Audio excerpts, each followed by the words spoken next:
하나님 감사합니다. 203번째 우님 뉴욕 교회 맨하탄 교회를 우리 이끄신 하나님을 찬양합니다. 부족한 종이 이제 말씀을 증거합니다. 하나님 사람의 생각과 사람의 모든 기준들을 다 가려 주옵소서. 성령께서 많이 증거하시는 놀라운 시간이 되게 도와주옵소서. 그렇게 이끄실 주님을 찬양합니다. 예수님의 이름으로 기도합니다. 아멘.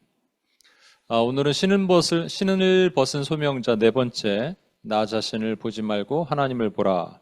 나 자신을 보지 말고 하나님을 보라 라는 주제로 여러분과 말씀을 나누겠습니다.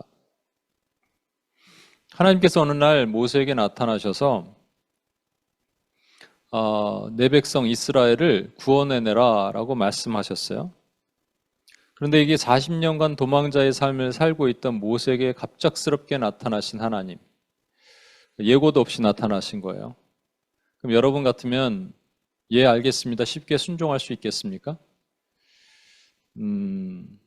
만약에 꿈과 환상 가운데서도 하나님이 정말로 이렇게 나타나셔서 여러분에게 어떤 부르심 또 사명을 주신다면 어떻겠습니까? 근데 그 사명이 내가 안 하고 싶은 게 아니라 정말 못할 것 같은 사명을 주시면 어떡할 거예요? 예를 들어서 저한테 하나님께서 너 지금 일본 선교사로 가라. 아니면 몽골 선교사로 가라. 그럼 좀 어렵기는 하지만 그래도 갈 수는 있을 수 있을 것 같아요. 그런데 저에게 만약에 여러분 광야교회라고 영등포에 쪽방촌 교회가 있거든요. 거기 이제 쪽방촌도 있지만 노숙자들이 그 굴다리 밑에서 술을 먹고 막 그러는 교회입니다. 거기에 이제 임명희 목사님이라고 참 유명한 목사님이 계시죠. 그 목사님의 책을 읽으면 막 무협지 읽는 것 같아요. 어떻게 그런 일을 했는지. 거기 조폭들이 그다음에 노숙자들이 맨날 와서 목사님 멱살 잡고 싸우기도 하고 때리기도 하고. 제가 갔을 때도 한번 말씀을 전하는데 한 사람이 나오더니 막 소리 지르는 거예요. 이런 일들이 비일비재합니다. 화요일이랑 금요일 날 거기는 영등포역 앞에서 예배를 드립니다. 예전에는 그 야바이꾼이라 그러죠. 그들이 와서 막 목사님을 패기도 하고 소리도 지르기도 했는데 요즘은 또 영등포 구청 직원이 와서 그렇게 방해를 한다네요. 목사님은 그래도 그럼에도 이 노숙자들이나 이런 사람들이 목사님 좀 인정을 해요. 연배 나이도 있으시고 그러니까. 근데 거기 이제 부목사님이 여자분이 계신데 제가 몇 번 갔을 때 정말로 쌍소리를 하는 걸 들었습니다. 정말 그냥 낯뜨거운 욕을 하는 거예요. 그 여자 목사님한테. 그러니까 그 목사님도 언젠간 떠나실 거 아니에요. 후임이 있으실 거 아니에요. 누가 오죠 그런 데는? 그런데 내가 어느 날 거기서 사역을 같이 한동안 우리가 많이 섬겼었죠. 밥도 푸고 이런 일을 했습니다. 근데 어느 날 야 여기 후임으로 네가 오라면 올 수 있겠냐면 제가 저한테 질문한 거예요. 이건 성령님의 소리는 아니고. 제가 아프리카 오지 골짜기는 가도요, 거기는 못 가겠더라고요.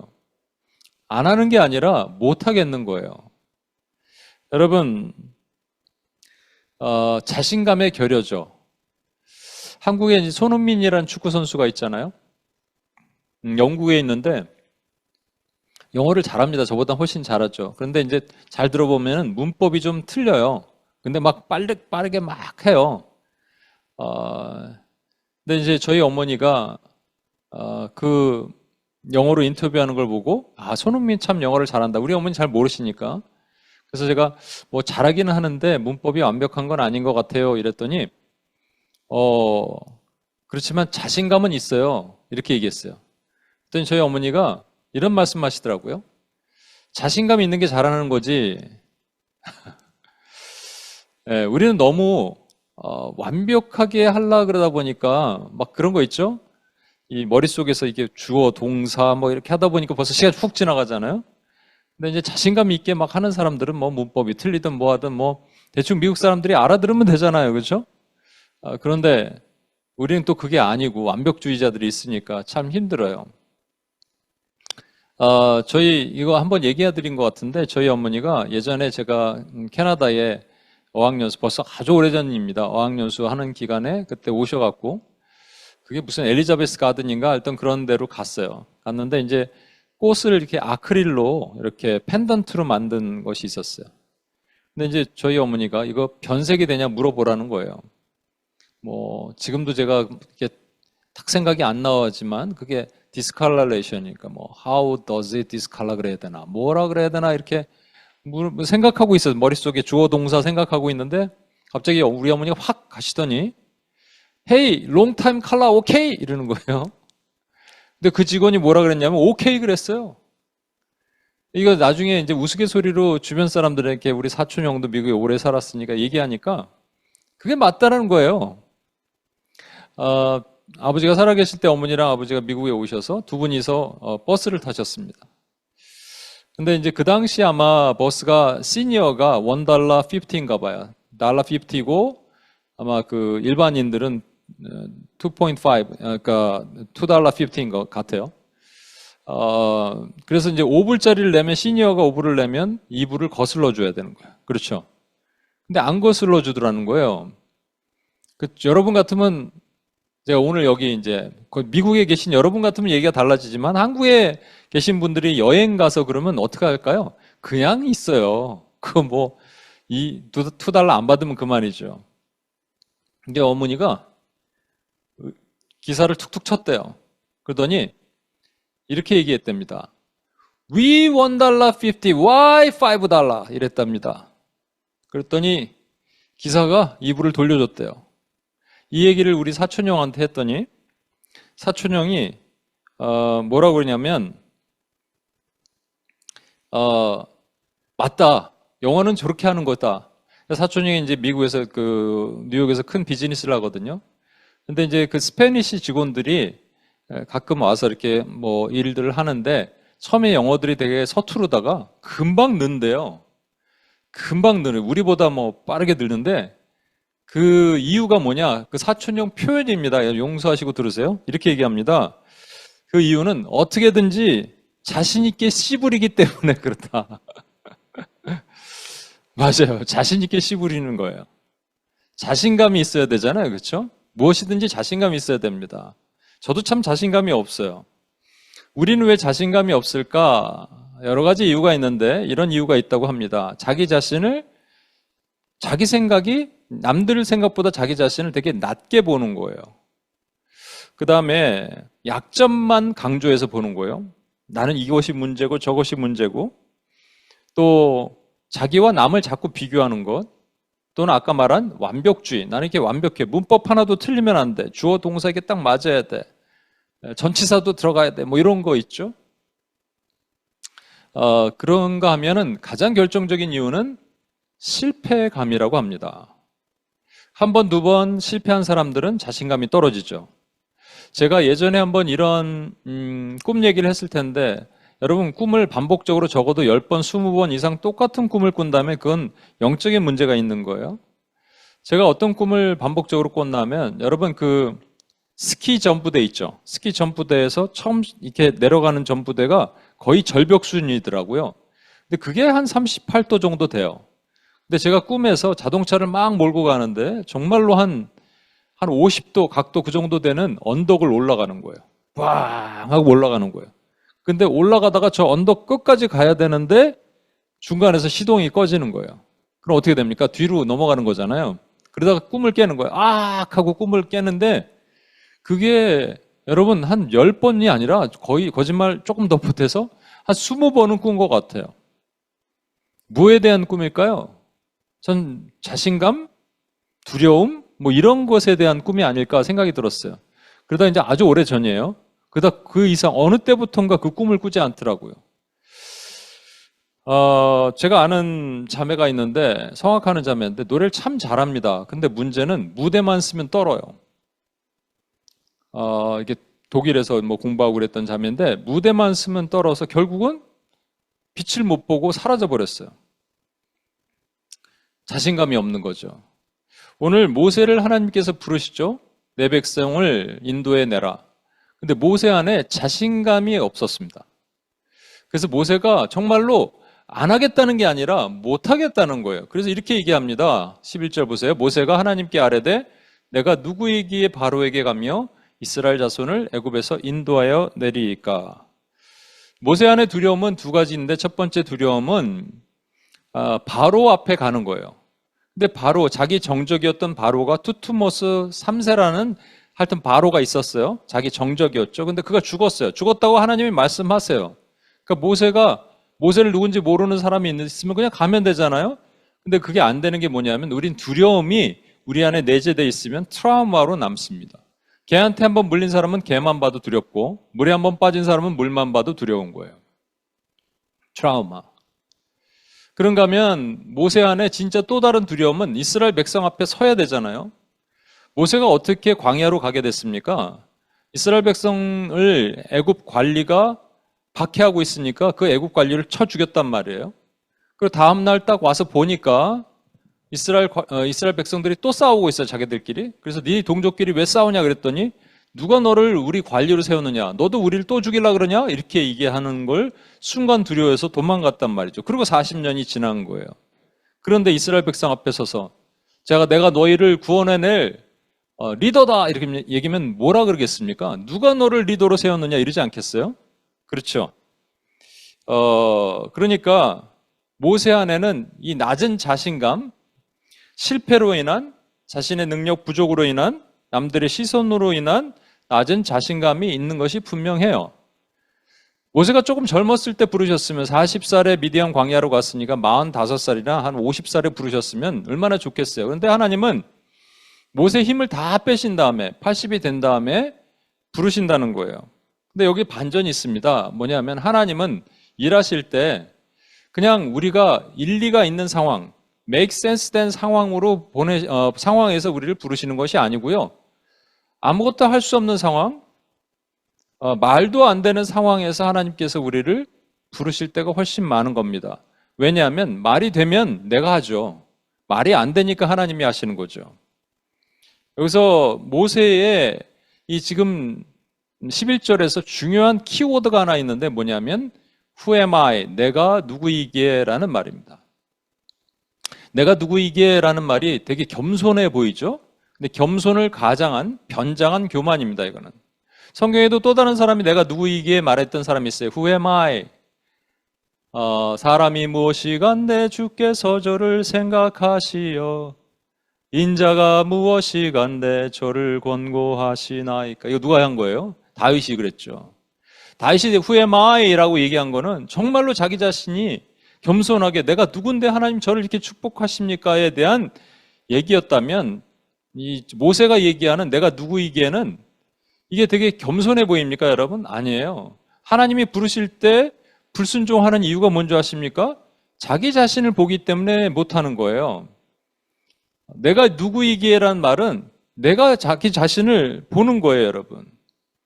여러분, 이거는 무슨 뜻이냐면 두 가지가 있는데 나는 그런 지위, authority, 자격이 없습니다라는 말과 나는 그런 파워가 없습니다라는 말이에요. 요즘 한국에서는요, 미국에서도 마찬가지고 지위가 authority가 파워다 이렇게 얘기합니다. 그래서 어떻게 되냐면 자격증을 많이 따요. 라이센스 같은 거 많이 따려 그러죠. 그러면 스펙을 많이 쌓으려 그래요. 목회자들도 마찬가지라고 그랬었잖아요, 여러분. 목회자들도. 그래서 여러분 이제 뭐 한국의 어떤 그 중형교회 이상 정도 되는 교회는 웬만하면 미국이나 이런 데서 목회자를 청빙하는 경우가 많아요. 한국에는 뭐 없어서 그런지 어쩐지. 그럴 때 반드시 이게 스펙을 봅니다. 디민이라 그러는 게 Doctor of Ministry라는 것을 하면 그게 프라이어티를 주는 거예요. 그게 무슨 상관이 있는데 목회랑. 그래서 농담 삼아 Master of Arts를 MA라 그러잖아요. 그거 갖고는 애매하다 그래. MA라 그러네. 애매하다. 그래서 들이민다 그래갖고 디민 정도는 있어야 된다. 이런 농담도 있습니다. 지난주에 우리 UPS 예배 때 우리 유빈 자매가 준비한 기도문 중에 여러분 한국에는 초등의대반이 있답니다. 초등의대반. 여러분 한국이 얼마나 집단 이기주의가 큰 줄 아세요?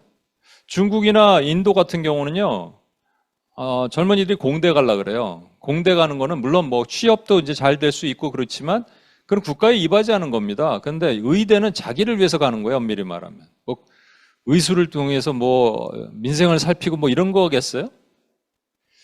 근데 그런 부모들이 그렇게 보내려고 초등의대반을 갑니다. 초등의대반 가려면 7세의 고시를 봐야 되는데, 고시, 테스트. 또 5살 정도에 되는 영재 유치원 가려면 그게 이제 막 줄을 서서 들어가는 영재 유치원 있잖아. 그런 데는 4살에 시험을 봐야 된대요. 아니, 4살이 무슨 시험을 봐. 그죠? 이게 왜 그러냐? 자격 이퀄 능력이기 때문에 authority equal power예요. 그렇게 정착이 돼 있어요. 지금 모세 안에 내가 누구이기에라는 것은 하나님 나는 자격이 없습니다. 그리고 난 능력이 없습니다. 이런 말이거든요. 여기서 하나님께서 뭐라고 답해 주시길 모세는 기대하는 것이 있을까? 너 자격 없지? 너 자격 없어 보이지 지금? 그래 네가 들고 있는 막대기 내려놔. 내가 너에게 왕이 될 수 있는 철장, 아이언 셉터를 줄게. 이러시던지. 너 능력 없어? 알았어. 잘 봐. 하늘에서 불 떨어진다. 빵! 어차피 좀 있다가 하나님께서 모세가 들고 있는 지팡이 땅에 내려놓으라. 그래갖고 뱀이 되고 이런 기적이 있잖아요. 그거 보여주시지. 그건 안 보여주시고. 하나님께서 왜 이렇게 하시느냐? 여러분, 여기서 중요한 거는 하나님이 그 다음 말씀을 뭐라고 하시는지 여러분 보십시오. 모세가 이렇게 후에 마이 할 때 12절 상반절입니다. 하나님이 이르시되 내가 반드시 너와 함께 있으리라. 여러분 때로는 하나님께서 우리가 원하는 대답을 하지 않으실 때가 있는 것 같아요. 모세가 원하는 대답이 뭐예요? 내가 누구이기에 난 자격도 없고 능력도 없습니다. 그랬더니 하나님께서 내가 오토리티와 파워를 너에게 줄게 이러면 되는 거잖아요. 그런데 뭐라고 답하신다고요? 내가 반드시 너와 함께 있으리라. 만약에 여러분이 선교를 가야 돼요. 하나님이 가라는 마음을 주신 것 같아요. 어디로 갈지 잘 모르겠어요. 중국으로 가야 되나 아프리카로 가야 되나. 그래서 이런 얘기도 농담 삼아 있잖아요. 중국으로 가면은 막 어느 날 짬뽕이 먹고 싶어. 빨간색이. 그러면 중국 가는 거고. 어느 날 짜장면이 먹고 싶어. 그럼 아프리카 가야 되고 그런가요?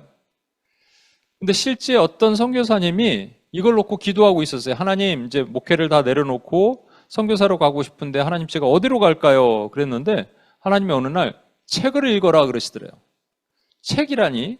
그런데 이제 목회를 하다 보면 바빠서 사실 책도 못 읽거든요. 그런데 이제 목회를 내려놨기 때문에 집에 보니까 책들이 많더래요. 그래서 그 책을 읽기 시작했대요. 한 권, 2권 읽다 보니까 야, 내가 진짜 못 읽은 책들이 많구나. 그러다 보니까 뭐를 깨닫게 되냐면 하나님이 뭐를 치유하시기 시작하냐면 자기의 삐뚤린 자아와 또 자기의 편향된 세계관이 얼마나 묶여 있는지를 책을 통해서 스스로 공부하게 하신 거예요. 그러면 성령이 이런 마음을 주시는 거죠. 네가 이런 뒤틀린 세계관으로 누구를 가서 선교를 하려고 그러냐. 그래서 그분이 책을 계속 더 읽다가 주변 목사님과 함께 책을 나누기 시작하면서 그래서 사람들이 점점 불어나기 시작하니까 목회자 책 읽는 그룹을 만들게 됐고 그 사역을 새로운 사역으로 받고 하기 시작했습니다. 여러분. 전혀 다른 거죠. 그러니까 하나님께 어디로 갈까요? 중국으로 갈까요? 아프리카로 갈까요? 근데 책을 읽으라. 마찬가지로 하나님 가끔 이렇게 동문서답과 같은 답을 하실 때가 있어요. 내가 누구 간데 그랬더니 내가 너와 함께 있으리라 이렇게 말씀하시는 거예요. 그 말의 핵심은 뭐냐면 이런 겁니다. 내가 누구 간데 who am I 했더니 여기서 I will be with you 그랬는데 내가 너와 함께 있으리란 말은 네가 누군지가 중요하지 않아 라는 말이에요.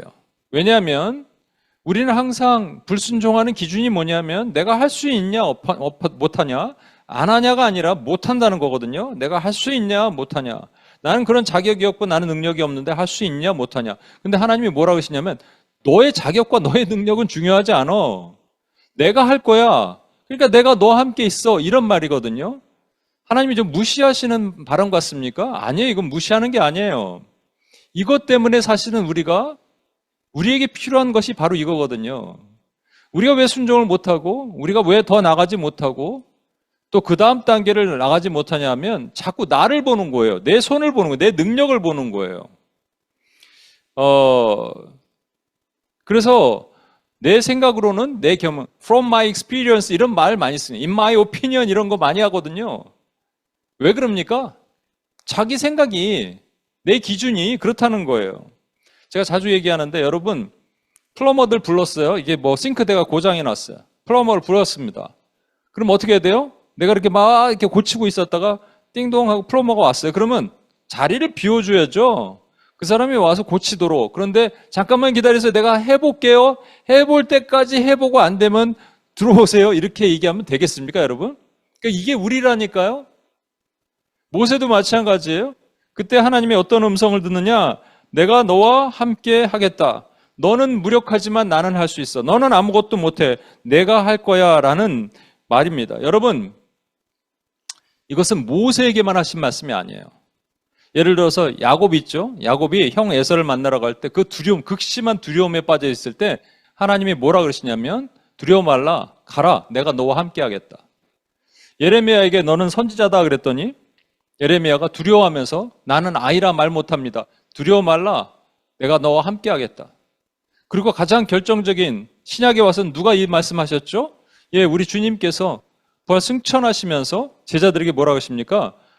볼지어다 내가 세상 끝날까지 너희와 함께 있으리라. 여러분, 너희와 함께 있으리라는 건 I will be with you도 아니에요. I am with you예요. Always, even to the end of the age. 그런데 항상 두려워하지 말라 그랬다는 얘기는 두려워하기 때문에 두려워하지 말라 그러신 거잖아요. 이 말씀 들으면 하나님이 항상 함께 계시니까 나는 이제 두려워하지 말아야 돼요. 그런데 문제는 뭐냐면 여전히 두렵다는 거예요. 그 이유가 뭘까요? 여러분, 우리는 봐야지 믿는 습성이 있어요. 보지 않고 믿는 것을 믿음이라고 그러고요. 봐야지 믿는 연약함이 우리 안에 있어요. 그래서 우리 안에 나타나는 하나님의 기적을 봐야지 내가 움직인다고요. 하나님이 내 안에 계신데 그거 오케이, 좋아요. 근데 그분이 뭔가 일하시는 것을 내 눈앞에 딱 보여주면 내가 믿는 거예요. 근데 안 보여도 믿는 것을 믿음이라고 얘기합니다. 자, 보세요. 안 보여도 믿는 거 1번. 보고 믿는 거를 2번. 보고도 믿지 못하는 것을 3번이죠. 하나님이 가장 기뻐하는 게 뭐라고요? 안 보고도 믿는 거예요. 근데 안 보고도 그 기적이 나타나는 것을 믿는 겁니다. 여러분, 그래서 저는 이렇게 생각돼요. 우리말에는 experience, 영어로는 experience 똑같은데 경험과, 이건 좀 잘 우리 규선 전도사님이 설명하셔야겠네요. 경험과 체험이라는 말이 우리말에는 똑같은데 조금 다른 것은 경은 passing 하는 거예요. 그러니까 지나간다는 말이에요. 날경자거든요. 그래서 뭔가 미라클이 내 앞을 지나가는 거예요. 내가 봤어요. 이거를 경험신앙이라고 얘기합니다. 근데 체험이라고 말할 때 체는요, 말이에요. 몸, 플래시, 몸이에요. 내가 몸으로 뭔가를 느낀 거예요. 그러니까 하나님이 내 안에 계신 것을 내가 몸으로 느낀 것을 체험신앙이라고 얘기합니다. 저는 우리 신앙은 체험신앙이 돼야 돼요. 하나님 내 안에 계셔요. 내 눈으로 본 거 아니더라도 내 안에 계시니까 내가 그것을 믿는 거예요. 이것이 믿음이고요. 뭐를 믿느냐? 그게 기적이에요. 여러분, 최고의 기적은 무엇일까요, 여러분? 잘 보세요. 하늘의 하나님이 이 땅에 내려오셨다. 이게 기적이에요. 근데 그 더 큰 기적이 그 하나님이 나의 안에 들어오셨다 아니겠어요? 이게 엄청난 기적입니다. 그럼 잘 보십시오. 첫 번째 하나님이 하신 것, Who am I? 라고 얘기했을 때 하나님의 첫 번째 리스판스는 뭐냐면 기적입니다. 기적. 내가 너와 함께 할 거야. 너 안에 들어갈 거야. 너와 항상 같이 있을 거야. 이것만큼 기적이 어디 있어요? 근데 아까 왜 그 기적을 못 믿는다고요? 우리 눈에 보이지 않으니까. 그러면 때로는 하나님이 우리 눈에 보여주세요. 그런데 안 보여주시고도 우리가 믿으면 더 힘이 나는 거예요. 그런데 안 보여주시진 않지만 우리가 이거를 믿기를 주님이 원하시는 거예요. 뭐냐면 여러분, 이런 거 있잖아요. 기적의 본질은 만약에 우리가 생각하는 기적은 암이 걸렸는데 암이 막 치료가 돼요. 부도가 났는데 부도가 막아줘요. 꼴찌했던 애가 1등을 해요. 이런 기적이잖아요. 그렇죠? 그런데 엄밀히 말하면 더 큰 기적이 뭘까 생각해 보세요. 부도가 안 나요. 왜냐하면 나야지 정상인데 안 나요. 몸이 아파야지 정상인데 안 아파요. 사업을 말아먹어야지 정상인데 안 돼요. 괜찮아요. 공부를 못해야지 정상인데 공부가 잘 돼요. 그렇죠? 그러니까 꼴찌하고 암에 걸리고 우리가 주로 듣는 간증은 이거잖아요. 그리고 막 망했다가 근데 하나님이 하셨습니다. 그래서 막 대박 났습니다. 그럼 막 박수치지만 여러분, 만약에 아무 일이 없는 사람이 나와서 제가요 하나님의 은혜 가운데 지금까지 이렇게 있었어요. 이렇게 얘기하면은 여러분 뭐 간증이 재밌어요? 재미없잖아요. 근데 사실 그게 기적이라면 어떻게 얘기하실 거예요? 어떻게 생각하시겠어요? 예전에 이경훈 간사님이 우리 재정 강의할 때 뭐라 그러셨습니까? 11조를 드려보고 하나님께 테스트하라. 하나님의 시험하라. 그랬더니 누가 그러더래요. 너희들에게 복 주시는지 보라 그랬더니 아니 11조 했는데 복이 뭐 오지 않던데요? 이렇게 얘기하더라는 거예요. 그래서 경훈 간사님이 뭐라고 얘기했습니까? 그럼 하지 말아보라고. 11조를 했으니까 그렇게 복 받는 거지. 그렇죠? 편작이라는 사람이 있습니다. 위나라 때 아주 유명한 의사였어요. 근데 위나라 왕이 편작을 불러서 편작의 형도 의사고 둘째 형도 의사고 자기는 막내인데 자기도 의사예요. 근데 편작이 위나라에서 가장 유명한 의사예요. 세 명의 의사 중에서 누가 의술이 가장 뛰어나냐 위나라 왕이 물어봤습니다. 그랬더니 편작이 이렇게 얘기합니다. 우리 큰 형이 가장 의술이 뛰어나고 둘째 형이 두 번째고 자기는 가장 미숙하다는 거예요. 근데 모든 백성들이 지금 당신 편작을 위나라 최고의 의사로 여기는데 그건 무슨 말이냐 그랬더니 자기 큰형은 사람의 안색만 딱 봐도 이 사람 목이 어디가 안 좋을 것을 예측하고 미리 약을 준다는 거예요. 근데 둘째 형은 조금 살짝 아플 초입에 약을 처방하고 한다는 거예요. 근데 자기는 거의 죽을 병 된 사람들을 어떻게 그냥 간신히 고쳐서 그래서 자기가 유명해진 것이지 그럼 누가 가장 명의겠냐라는 거예요. 이 말이 맞죠, 여러분? 우리는 편작이 고친 그것을 보고 사람들이 더 열광하잖아요. 마찬가지로 우리의 기적은, 우리가 보는 기적은 뭘 보고 열광하는 거예요? 내 눈앞에 정말 안 될 것 같은 것 됐던 그런 미라클이 나타날 때 우리는 더 열광하잖아요. 근데 진짜 기적은 뭐라고요? 진짜 더 좋은 기적은 우리가 안 아픈 거예요. 우리가 부도 안 나는 거예요. 우리가 그냥 공부 잘하는 거예요. 이게 기적이라는 거 여러분 이해하시겠습니까? 이번에 하와이 선교를 가는데 제가 그 말씀을 드렸는데 도착하자마자 저는 여러분도 시차 때문에 그랬지만 저도 시차 때문에 힘들었는데 그 전에 또 뭐 여러 가지 사역이 때문에 제가 되게 힘이 들죠. 근데 그 밤늦게까지 우리 목사님과 작전을 짜야 되고 뭐 1시 반, 2시까지 제가 이거 짜고 그런 일을 해야 됐어요. 그러면 제가 피곤해야지 정상이잖아요. 예, 피곤해야지 정상입니다. 근데 하나도 안 피곤했어요. 이걸 뭐라 그런다고요? 만약에 제가 거기서 막 코피 터지고 쓰러졌어요. 쓰러졌는데 막 다들 기도해 줬어요. 기도해 줬더니 내가 갑자기 뻘떡 일어났어요. 이러면 기적이죠. 근데 그 기적보다 더 좋은 기적이 뭐라고요? 안 아픈 거예요, 여러분. 괜찮은 거예요. 어떻게 그럴 수 있어요, 여러분? 너무 잠을 그렇게 적게 잤는데도 졸리지도 않고 피곤하지 않았어요. 그런데 여러분 팀이 딱 떠나고 제가 한 이틀 더 있다고 왔는데 팀이 떠난 날 제가 밤에 자는데 제가 원래 코를 안 걸거든요. 코 고는 소리에 제가 깼어요. 얼마나 피곤한지. 그렇다 아침에 일어났는데 그 피곤함 때문에 잘 못 일어나겠더라고요.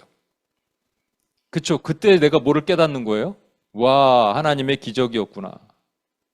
하나님의 최고의 기적은 뭐라고요? 예수님의 영이 내 안에 계시다.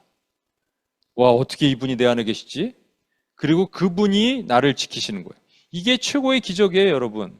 그리고 나를 보호해 주세요. 이게 매 순간 이게 기적이에요. 그러다가 우리가 보는 진짜 세상이 말하는 기적도 우리 삶에서 나타나는 거예요. 그래서 기적은 시제가 현재형이 죄송합니다. 기적은 믿음을 동반하는 거예요. 내가 그걸 믿기만 하면 하나님이 내 안에서 역사하신다는 것을 믿기만 하면 그 기적이 나타납니다. 그래서 기적은 반드시 나의 믿음을 동반해요. 그리고 믿음의 시제는 뭐라고요? 믿었었다고 또 아니고 믿었었다고도 아니고 믿을 거야도 아니고 믿었다, 믿는다 현재형이란 말이죠. 그렇죠? 그러니까 기적도 현재형이에요. 기적도 과거에 일어났었다가 아니고 지금 이 순간에 일어나야 돼요. 여러분 보세요. 기적 간증하는 거 다 보시면 과거잖아요. 그죠? 제가 3년 전에 이런 일이 있었습니다. 할렐루야. 이거 다 과거잖아요. 기적이 현재가 되려면 지금 내 안에 계신 그분이 역사하시는 것이 돼야 된다고요. 이해하시겠습니까? 기적은 현재입니다. 기적은 과거가 아니에요. 지금 내 안에서 지금도 역사하시고 지금도 운행하시는 거예요. 그걸 믿는 거예요. 믿으면 그 기적이 계속 연결되는 거예요. 저는 기적이 필요해요, 지금. 교회에서도 기적이 필요해요. 그런데 기적이 필요하다는 얘기를 하려면 무엇이 더 중요한 얘기가 있냐면요. 제가 왜 기적이 필요한지를 하나님께 말씀드려야 돼요. 그래서 이 모세도 마찬가지로 모세에게 하나님께서 내가 반드시 너와 함께 있으리라 하신 다음 말씀을 여러분 잘 보시면 여러분 이해가 되실 거예요. 12장 하반절입니다. 내가 그 백성을 애굽에서 인도해 낸 후에 너희가 이 산에서 하나님을 섬기리니 이것이 내가 너를 보낸 증거니라. 여러분, 이게 좀 이상하지 않아요? 저는 이것을 예전에 이렇게 묵상하다가 너무나 이상하다는 생각이 들었어요. 아니, 모세에게 증거를 얘기를 하는데 무슨 얘기냐면 네가 이제 출애굽해서 백성들을 데리고 여기로 올 거야. 그래서 이 산에서 나를 예배할 거야. 이게 네 증거야. 마치 이런 거예요. 부동산 업자를 만났더니 부동산 업자가 저기 땅 보이시죠? 저기가 여기 대박날 땅입니다. 여기에 이제 아울렛 몰이 들어오고요. 저기 이렇게 큰 센터가 들어오고요. 이 땅만 사시면 금방 부자 됩니다. 그랬어요. 그래서 아무래도 찜찜해서 물어봤어요. 증거 있어요? 그랬더니 물론 증거 있죠. 이 산에 땅에서 아울렛 몰이 지어지고 백화점이 지어지고 그때 들어가서 백화점 물건을 사고 아울렛 몰에서 물건을 사게 될 그것이 증거입니다라고 얘기한다면 여러분 말이 되겠어요? 똑같은 얘기 아니에요, 지금. 이게 무슨 증거예요, 여러분? 증거라면 하늘에서 뭔가 떨어지는 뭔가 아까 말하는 기적 같은 것들을 원하는 거 아니겠어요, 여러분? 우리가 원하는 증거는 그거잖아요. 근데 이게 왜 그렇게 말씀하셨는지 아십니까? 이 백성을 인도해서 너희가 이 산에서 하나님을 섬기리니, 이게 제사하리니라는 말이에요. 예배하리니라는 말이에요. 이게 뭐냐면 목적입니다. 아까 기적 얘기를 했으면 이제 목적으로 하나님께서 이제 두 번째 주제를 바꾸시는 거예요. 모세는요, 하나님께서 주신 이 목적을 가지고 살았어요. 목적이 이끄는 삶을 살았어요. 그래서 바로 앞에 섰을 때 좀 딴 얘기 할 수도 있잖아요. 네가 왜 나가려고 그러냐? 우리가 좀 노예 생활 하다 보니까 힘들고, 근데 이제 팔레스타인 땅에 보니까 우리 조상들도 거기 살고 있었고, 우리가 가끔 내려와서 돕기도 하고, 또 많이 전쟁이 일어나면 우리가 애굽 편에 쓸게요. 이런 얘기를 할 수도 있는데, 그런 일체 그런 말 안 하고 뭐라 그럽니까? 사흘길쯤 가서 광야에서 제사 드리고자 하노니. 하나님께서 목적을 말씀하셨기 때문에 모세도 목적을 말합니다. 그 외에 딴소리 안 하는 거예요. 목적이 이끄는 삶.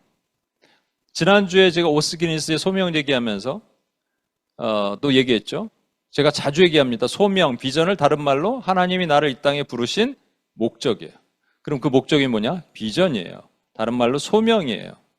오스기니스 얘기하면서 그런 얘기했죠.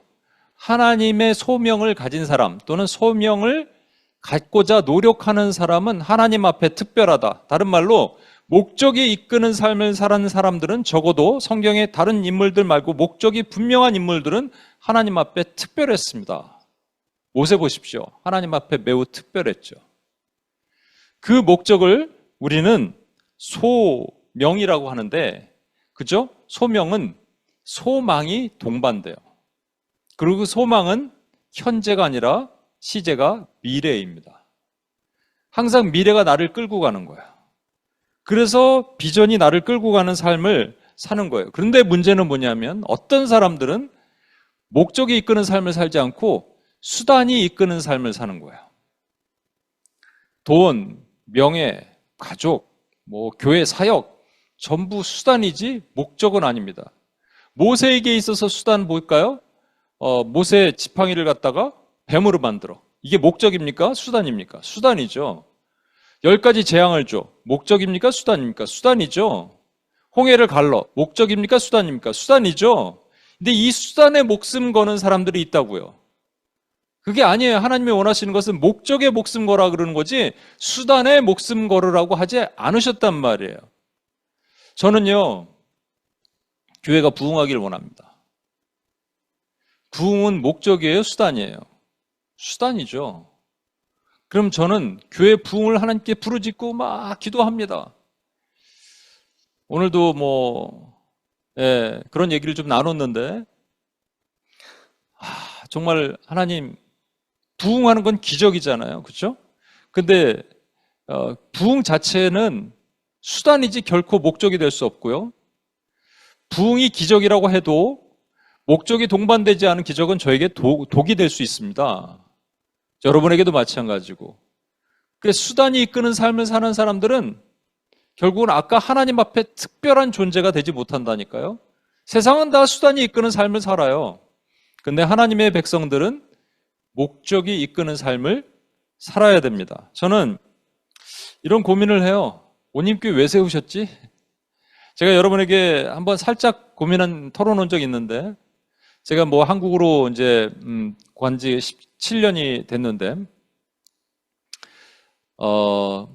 그런 생각을 했어요. 왜냐하면 와서 그냥 UPS 사역만 하다가 제가 이제 교회를 계속 이렇게 교회 뒤에 앉아 있는 거죠. 뭐 어느 교회 출석하든지 가서 이렇게 뒤에 앉아서 예배도 드리고, 때로는 목회자들 설교가 솔직히 딱 내 마음에 들지 않을 때가 있어요. 그래서 내가 설교하고 싶다 이런 생각이 든 적이 있어요. 그러다가 하나님께 그냥 간구했습니다. 하나님, 제가 그냥 설교할게요. 교회 세운다는 얘기잖아요. 어찌 보면 이 동기가 하나님 앞에 깨끗하지 못하고 불순했을 수도 있어요.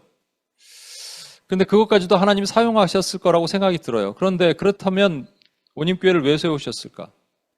온님 뉴욕, 맨하탄에 왜 세우셨을까? 뭐 여러 가지 이유가 있는데 아까 잠깐 얘기했습니다만, 여러 가지 이유를 오늘 생략하고 한 가지 이유, 저는 계속 꿈꾸는 게 온님교회 부흥이 아니라 뉴욕의 부흥, 그 부흥을 통해서 하나님의 열방의 하나님의 구원의 회복을 꿈꿉니다. 그러면 온님교회가 그 부흥의 발화점이 되기를 꿈꿉니다. 단지 온님교회만이 아니겠죠. 온님교회가 그 중에 한 부분을 담당하기를 꿈꿔요. 부흥을 계속 꿈꾸다 보니까 이번에 하와이 가서 하와이가 엄청난 부흥이 있었던 것들을 보게 하셨죠.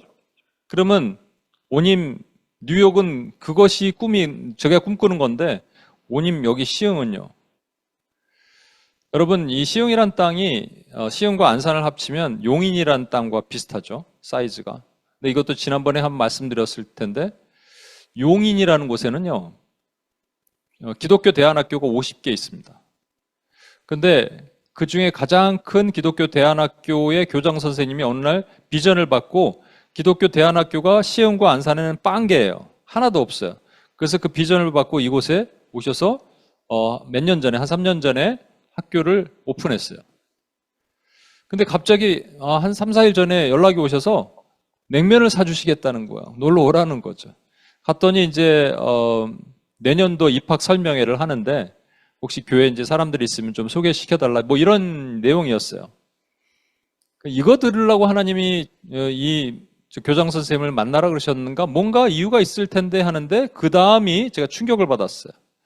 이 교장 선생님이 각 교회에 찾아가면서 교회에 좀 학교로 학생들 좀 보내주십시오라고 얘기를 하려고 이제 찾아가는데, 한 300개 교회를 찾아갔는데 20개 교회만 그냥 찾아갔다는 거예요. 그것도 좀 문제가 있죠. 뭐 전화 드리면 좋은데. 하여튼 미리 그냥 찾아갔더니 20개 교회만 목회자가 있고 나머지는 하나도 없더라는 거예요.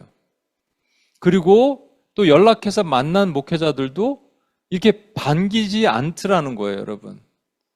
소명학교, 아까 말했죠. 용인이라는 지역에 50개의 기독대안학교가 있는데 그 중에 소명학교에 현재 중고등학생이 200명입니다. 근데 여기 지금은 딱 하나 있는 소명학교에는, 시흥의 소명학교는 20명이에요.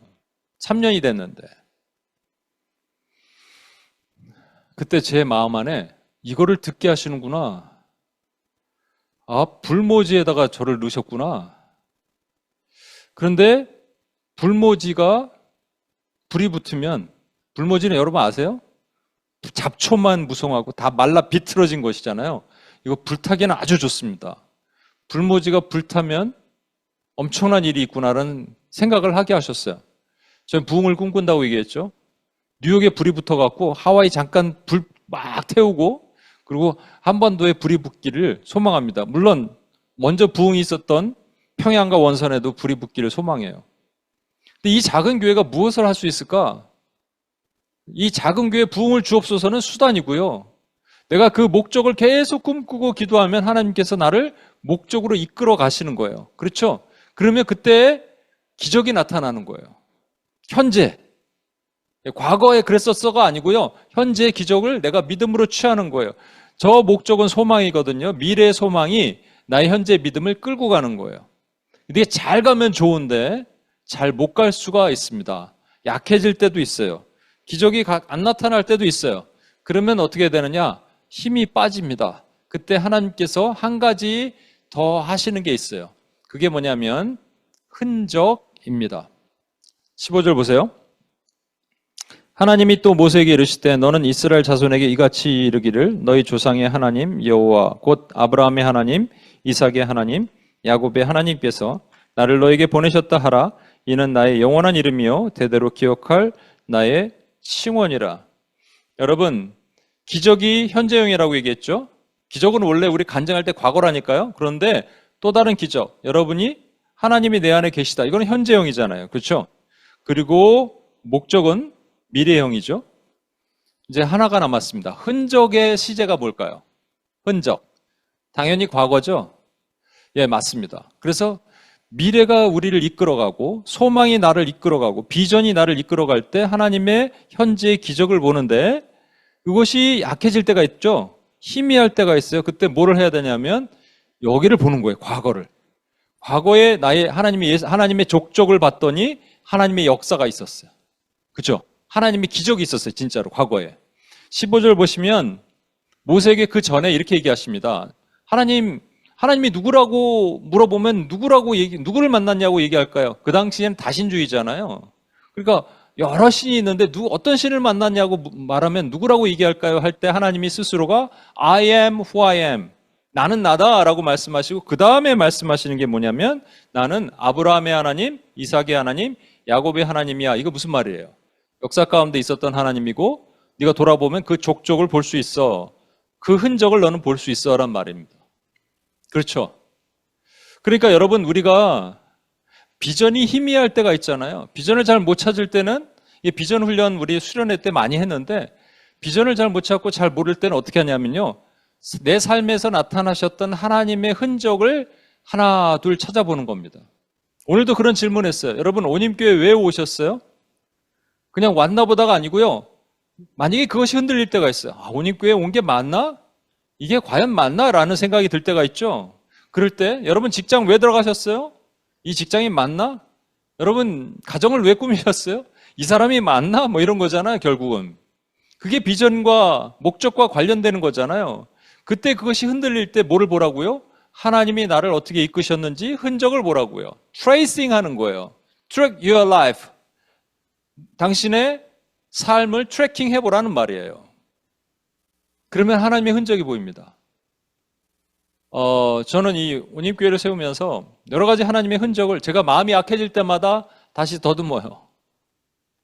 우리 뉴욕 멤버들도 제가 기한을 정해놓고 제가 개척을 하려고 합니다. 선교단체에서. 그러니까 그 기한까지 기한 말도 안 하고 제가 정해놓은 기간이고 언제인지 얘기 안 하고 몇 명인지 얘기 안 하고 그 기간까지 저한테 연락을 주신 분들은 같이 개척을 하겠습니다. 7명이 연락을 주셨어요. 모님 뉴욕은 그대로 7명 있죠 지금. 네. 7명이 연락을 주셨어요. 저에겐 기적입니다. 한국에도 동일하게 7명이 연락을 주셨어요. 그거 지난 다음에 몇 분이 연락이 오셨는데 미안하다 시간이 지났다. 개척 멤버들과만 가겠다 이렇게 얘기했습니다. 그러고 나서 나중에 오라 그랬는데 나중에 또 안 오더라고요. 그 외에 여러 가지 제 삶을 추적해 보니까 하나님의 정말 신묘막직한 기적 같은 것들이 트랙 되는 거예요, 여러분. 트레이스가 되는 거예요. 하나님의 흔적이 있는 거예요. 뭐 할 때 그렇더라고요? 내 비전이 약해질 때, 목적이 희미해질 때, 소망이 희미해질 때 우리는 그것을 보는 겁니다. 그러면 여러분 잘 보세요. 그 흔적이 과거의 흔적이 점점 오더니 현재까지 오게 돼 있어요. 왜냐하면 자 보세요. 하나님이 아브라함의 하나님, 이삭의 하나님, 야곱의 하나님은 과거의 하나님이잖아요. 근데 이 얘기를 주님께서 이 땅에서 사두개인들이 예수님께 부활이 없다라고 말하면서 한 여자가 7형제와 맏아들과 결혼하고 그 아들이 죽고 그 동생과 결혼하고 계대 결혼이라고 있었죠. 동생과 결혼해서 7명 다 죽었다. 천국 가면 누구랑 사느냐? 그랬더니 예수님이 뭐라고 하시냐면 너희가 성경도 하나님의 능력도 알지 못하는구나. 천국 가면 시집가고 장가가는 게 아니라 천사처럼 된다라고 말씀하시고 그 다음에 이렇게 말씀하시죠. 너희는 성경에 하나님이 아브라함의 하나님, 이삭의 하나님, 야곱의 하나님이라고 말한 거 기억 못하느냐? 죽은 자의 하나님이 아니라 산 자의 하나님이다. 그들이 지금 살아있다는 거, 현재. 그렇죠? 우리가 우리의 삶 속에 트랙을 하다 보면요. 트랙을 하면 예전에 2년 전에, 1년 전에, 5개월 전에, 2달 전에 이렇게 하다가 언제까지 트랙이 되는 거예요? 1초 전에, 10초 전에, 1분 전에. 그래서 매 순간이 트래킹할 수 있는 겁니다. 그렇죠? 그럼 그게 언제예요? 현재가 되는 거예요. 어려워요? 다시. 기적의 시제는 뭐라고요? 현재예요. 목적의 시제는 뭐라고요? 미래예요. 흔적의 시제는 뭐라고요? 과거예요. 근데 과거부터 현재까지예요. 여러분, 믿음이 약해지시면 기적은 현재의 나의 믿음을 통해서 나타납니다. 목적은 나의 소망을 통해서 나타납니다. 흔적은 하나님께서 과거부터 현재까지 나를 사랑하셨다는 그 사랑을 통해서 나타나는 거예요. 결론 내겠습니다. 하나님께서는 모세에게 매우 부담스러운, 모세가 못할 일, 모세는 자신감이 없어서 할 수 없는 일을 명하셨어요. 그리고 명하셨는데 Who am I? 아주 그럴듯한 겸손처럼 보이지만 겸손을 가장한 교만이었어요. 나의 무슨 자격? 능력 주시면 할게요라는 것이었어요. 그때 하나님께서 거기에 대꾸하지 않으셨어요. 너에게 능력이 필요 없어. 그냥 우리가 그런 말을 들었을 때 여러분 순종할 수 있는 방법은 그냥 내가 없어지는 겁니다. 그렇잖아요. 내가 죽으면 돼요. 그러면 하나님 내 안에서 역사하시는 거예요. 그래서 말씀하시는 거예요. 자, 이제 기적을 보여줄게. 내가 너와 함께 있어. 자, 이제 목적을 보여줄게. 네가 이 산에 와서 다시 예배할 거야. 자, 이제 흔적을 보여줄게. 나는 아브라함의 하나님, 이삭의 하나님, 야곱의 하나님이야. 끝. 이것으로 하나님이 우리를 이끄시는 거예요. 이걸 우리에게 적용해 봅시다. 하나님, 제가 이걸 어떻게 합니까? 라고 할 때 하나님 뭐라고 하실까요? 내가 너에게 기적을 보여줄게. 내가 네 안에 있어. 내가 할 거야. 너는 힘 빼. 너는 빠져. 내가 할 거야. 기적. 하나님, 잘 안 보입니다. 내가 목적을 보여줄게. 너를 이 땅에 보낸 목적이 뭔지 알아? 너 계속 꿈꿔. 소명을 꿈꿔. 잘 생각해봐. 수단을 이끌지 말고 목적을 이끌어. 하나님, 그래도 잘 안 보입니다. 약해집니다. 그럼 뒤를 돌아봐. 흔적을 봐. 내 발자국 보여? 예, 보입니다. 그럼 그걸 믿어. 하나님이 말씀하시는 거예요. 이걸 붙들고 가는 사람들은 하나님에게 특별한 존재가 됩니다. 저는 오늘 여러분과 이 말씀을 나누고 같이 이 찬양을 했으면 좋겠는데, 가사 한번 보세요. 여러분 잘 아는 찬양인데, 내게로부터 눈을 들어 주를 보기 시작합니다. 오늘 제목이 뭐예요? 나를 보지 말고, 나 자신을 보지 말고 하나님을 보라. 내게로부터 눈을 들어서 주를 보는 거예요. 그러면 하나님이 일하시는 거예요.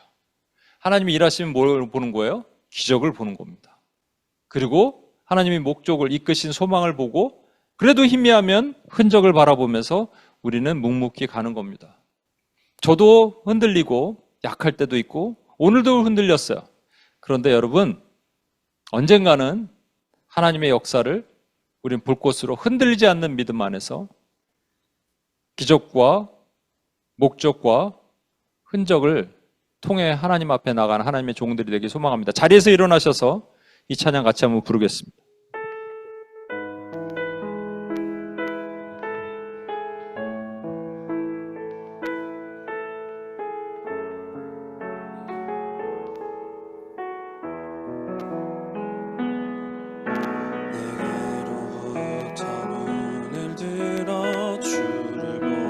시작할 때 주의 일을 보겠네.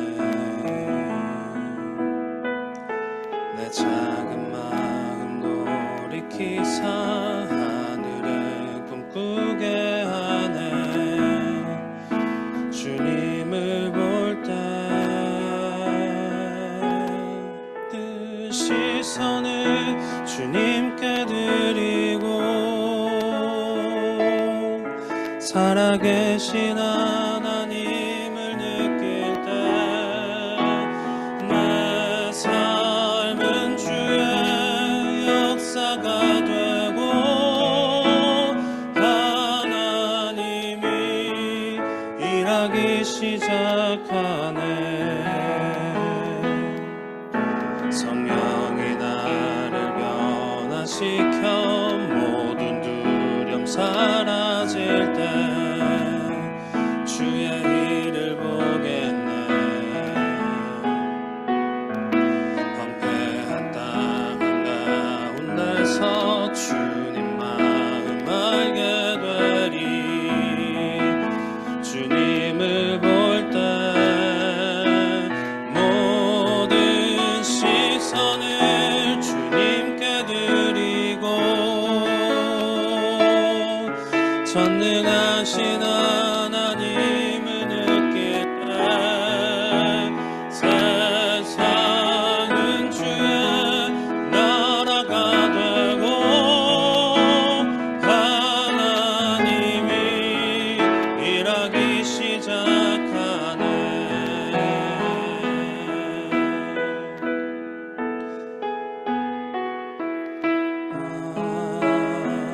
임하네.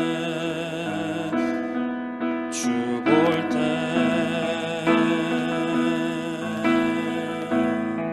주님의 영광 임하네. 주 볼 때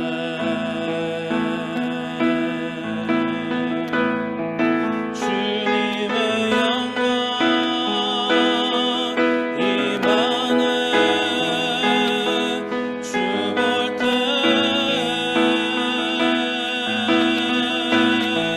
주님의 영광 임하네. 주 볼 때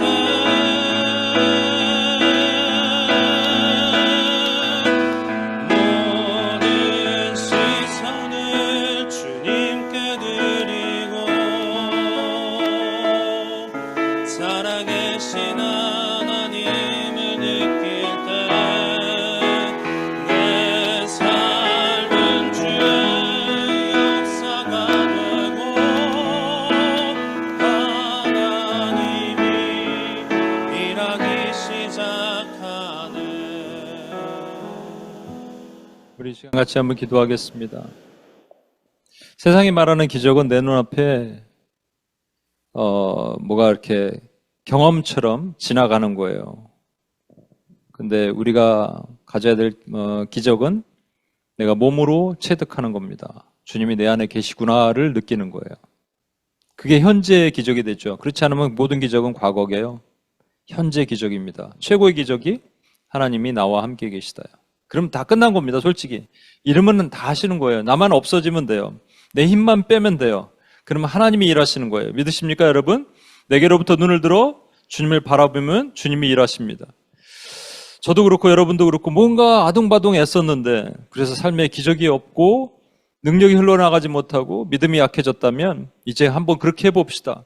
하나님이 일하시도록 우리 자리를 비워드립시다. 오늘 병원에 올라갈 때 하나님이 일하시도록 자리를 비워드리세요. 그러면 예수 그리스도 구원에 초청을 하면 아마 역사가 일어날 겁니다. 하나님이 일하시는 거예요. 우리는 못해요. 하나님이 하십니다. 기적을 보는 거예요. 이 기적이 현재로 매일같이 될 수 있도록 우리 믿음을 강하게 보여드립시다. 우리 같이 한번 주여 한번 외치며 기도하겠습니다. 주여!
시간 우리 두 번째 기도를 한번 하겠습니다. 현재의 기적만 있어서는 안 되고요. 소망의 목적이 있어야 됩니다. 목적은 소망을 동반합니다. 미래입니다. 그런데 우리는 목적이 이끄는 삶이 아니라 수단이 이끄는 삶을 가끔 동경해요. 부흥도 수단이고요. 홍해가 갈라지는 것도 수단입니다. 목적이 아닙니다. 여러분과 제 안에 하나님 나를 이 땅에 부르신 목적, 비전이 명확해야 돼요. 그래서 매일 비전을 꿈꾸십시오. 그러면 하나님께 특별한 사람이 될 거예요. 정확하게 모를 수 있어요.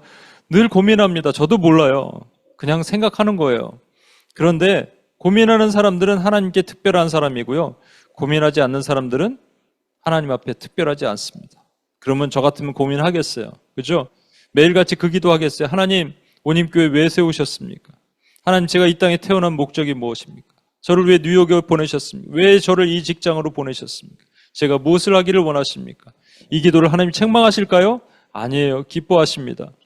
우리 비전의 기도를 합시다. 목적이 이끄는 삶을 살게 해달라고 기도합시다. 그 소망이 우리를 이끄실 것입니다. 주여 한번 외치며 같이 한번 기도하겠습니다. 주여!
우리 마지막으로 기도하겠습니다.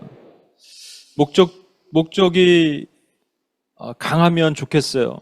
그래서 기적을 보면 좋겠어요. 그런데 그게 약해지면요, 우리 마음이 흔들립니다. 낙심이 와요. 그때 뭘 하라고요? 뒤를 돌아보십시오. 하나님의 발자국을 보시는 거예요. 나는 아브라함의 하나님, 이삭의 하나님, 야곱의 하나님이야. 네 삶을 역사했어. 네 흔적을 볼래? 라고 말씀하십니다. 예, 그렇습니다. 주님이 저를 지금까지 여기까지 이끌어 주셨습니다. 여러분, 그렇게 고백하는 겁니다. 그러면 하나님이 그 다음 하십니다. 이게 감사거든요. 하나님 그렇습니다. 하나님이 하셨습니다. 이 삶을 살기로 결단하십시오. 그리고 매일같이 이 감사를 하기로 결단하십시오. 그럼 여러분 안에 강한 믿음이 생깁니다. 그리고 소망이 다시 뜨거워집니다. 믿으십니까, 여러분? 믿음으로 우리 고백하면서 주여 한번 외치며 같이 한번 기도하겠습니다. 주여!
하나님 감사합니다. 모세를 통해서 우리에게 우리가 내가 누구간데라고 연약한 모습을 보일 때, 자신이 없어 할 때, 못하겠습니다 할 때 하나님께서 너는 못해 근데 내가 해라고 하시며 하나님의 기적과 하나님의 목적과 하나님의 흔적을 우리에게 알려주셨습니다. 그래서 오늘부터 다시 자신이 있는 하나님의 종들이 되길 원합니다. 불순종하지 않고 승리하여 하나님의 일을 이루는 하나님의 사명자들이, 꿈꾸는 사명자들, 신을 벗은 소명자들이 되기를 소망합니다. 그렇게 오늘도 이끄시고 또 오늘 처음 참석한 하나님의 종들에게 하나님의 말씀하신 것을 들려지게 하시고 각인되게 도와주옵소서. 우리 구원하신 예수님의 이름으로 기도합니다. 아멘.